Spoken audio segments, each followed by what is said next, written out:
ఇలాంటి పరిస్థితుల్లో ప్రజల ఆకాంక్షలకు పట్టం గట్టేలాంటి ప్రభుత్వం రావాలని భారత ప్రభుత్వం కోరుకోవటం సహజం. అక్కడ ప్రజలకు సంఘీభావం ప్రకటించే అవకాశం లేకపోలేదు. ఇలా ప్రకటించటం ద్వారా పాకిస్తాన్లోని వెనకబడిన ప్రాంత ప్రజలకు తమ ఆకాంక్షలకు విరుద్ధంగా జరుగుతున్న పరిణామాలకు ఊపిరిలూదినట్టవుతుంది. ఎలాగంటే పాకిస్తాన్ గతంలో బంగ్లాదేశ్ పాకిస్తాన్గా విడిపోవడానికి కారణం కూడా ఇలాంటి దురహంకారమే. ఇకపై నార్త్ వెస్ట్ ఫ్రాంటియర్ ప్రజలు సైతం నార్త్ పాకిస్తాన్గా తాము విడిపోవాలని కోరుకునే అవకాశమూ లేకపోలేదు. అక్కడి ప్రజలు సైన్యంపై ఆందోళన వ్యక్తం చేస్తున్నారు. తమ హక్కులు కాలరాస్తున్నారని భగ్గుమంటున్నారు. ఎన్నో విభేదాలతో వారు పాకిస్తాన్ సర్కార్తో కలిసి ఉంటున్నారు. ఇప్పుడు పాకిస్తాన్ రెండు ముక్కలైతే అది కేవలం ఇండియాకే కాదు, ప్రపంచానికి కూడా ఎంతో మేలు కలుగుతుంది. ఇప్పటికే ఆఫ్ఘనిస్తాన్లో తాలిబన్ల పాలన సాగుతోంది. ఈ నేపథ్యంలో పాకిస్తాన్ రెండు ముక్కలైతే అది మెజారిటీ ప్రజల ఆకాంక్ష కూడా నెరవేరినట్టుగా భావించాల్సి ఉంటుంది. భవిష్యత్తులో ఎప్పుడు కూడా పాకిస్తాన్ ఇండియా వైపు కన్నెత్తి చూసే అవకాశం కూడా ఉండదు. అందుకే భారత ప్రభుత్వం ఇప్పుడు పాకిస్తాన్లో జరుగుతున్న ప్రజాస్వామిక ఆందోళనకు మద్దతు పలకాల్సిన అవసరం ఎంతైనా ఉంది. ప్రధాని నరేంద్ర మోడీ దేశంలో అపరిష్కృతంగా ఉన్న ఎన్నో సమస్యలకు పరిష్కారాలు చూపించారు. దేశానికి ఒక దిశానిర్దేశం చేశారు.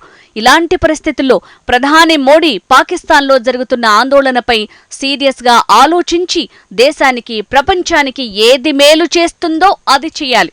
అలా చేయటం ద్వారా ఇండియాకు ఎంతో మేలు చేసినట్టవుతుంది. ఈ ఎన్నికల్లో విజేత ఎవరన్నది త్వరలో తేలనుంది. కానీ ఓడిపోయింది మాత్రం ముమ్మాటికి ఆర్మీయే. పరిస్థితులు పాకిస్తాన్ సైన్యానికి ఏమాత్రం ఆశాజనకంగా కనిపించటం లేదు. దేశంలో సైన్యం పట్టు తప్పుతోందని ఎన్నికల ఫలితాలు సూచిస్తున్నాయి. సైన్యం తన ఇష్టానుసారం ఫలితాలను ప్రజలపై రుద్దడానికి ప్రయత్నిస్తే, ప్రజల మనోభావాలను విస్మరిస్తే నష్టపోక తప్పదని గత చరిత్రే స్పష్టం చేసింది. గతంలో పాకిస్తాన్ రెండు ముక్కలు కావడానికి సైన్యం అత్యుత్సాహమే కారణమన్న అభిప్రాయం ఉంది. ఇప్పుడు కూడా సైన్యం ఇలాగే చేస్తే వచ్చే రోజుల్లో పరిస్థితులు మరింత ఘోరంగా మారి సైన్యంపై ప్రజలు తిరుగుబాటు చేసే పరిస్థితి రావచ్చన్న అభిప్రాయం ఉంది. మొత్తంగా సైన్యానికి నష్టాలు తప్పవని అనుకోవాల్సి ఉంటుంది. ఇప్పటివరకు జరిగిన ఎన్నికల పోకడలు సైన్యంతో పాటు పాకిస్తాన్లోని సాంప్రదాయ రాజకీయ పార్టీలకు పెద్ద దెబ్బ. పాకిస్తాన్కు నిజమైన ఆదేశం ఎప్పుడూ సైన్యం చేతిలోనే ఉందన్న విషయం జగమెరిగిన సత్యం. కాలానుగుణంగా సైన్యం తన స్వలాభం కోసం రాజకీయ పావులను ఎంచుకుంటుంది. గత ఎన్నికల్లో అది ఇమ్రాన్ ఖాన్కు మద్దతుగా నిలిచింది. దీంతో తొలిసారి ఇమ్రాన్ ఖాన్ పాకిస్తాన్ ప్రధాని పదవిలో కూర్చున్నాడు. అప్పుడు ఇమ్రాన్తో విభేదాలతో సైన్యం పదవిలోంచి ఆయనను దించేసింది. ఇమ్రాన్ వ్యతిరేక పార్టీలను ఒక్క వేదికపైకి తీసుకొచ్చి సంకీర్ణ ప్రభుత్వాన్ని ఏర్పాటు చేసింది. ఇమ్రాన్ ఖాన్తో Pakistan army chief general Asim Munir విభేదించడంతో ఇమ్రాన్ ఎన్నికల్లో పోటీ చెయ్యని విధంగా పరిస్థితులొచ్చేశాయి. కానీ ఆర్మీ ఒకటి తెలిస్తే ప్రజలు మరోలా ఆలోచించారు.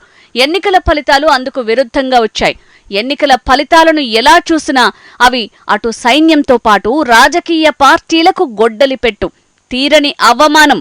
ప్రధానమంత్రి పదవికి గట్టి పోటీదారుగా భావించిన నవాజ్ షరీఫ్ ఒక నియోజకవర్గం నుంచి ఎన్నికల్లో ఓడిపోవటం, మరో స్థానం నుంచి గెలుపుపై అనుమానాలు లేవనెత్తటం ఆయన ప్రస్తుత పరిస్థితి ఏంటన్నది అర్థం చేసుకోవచ్చు.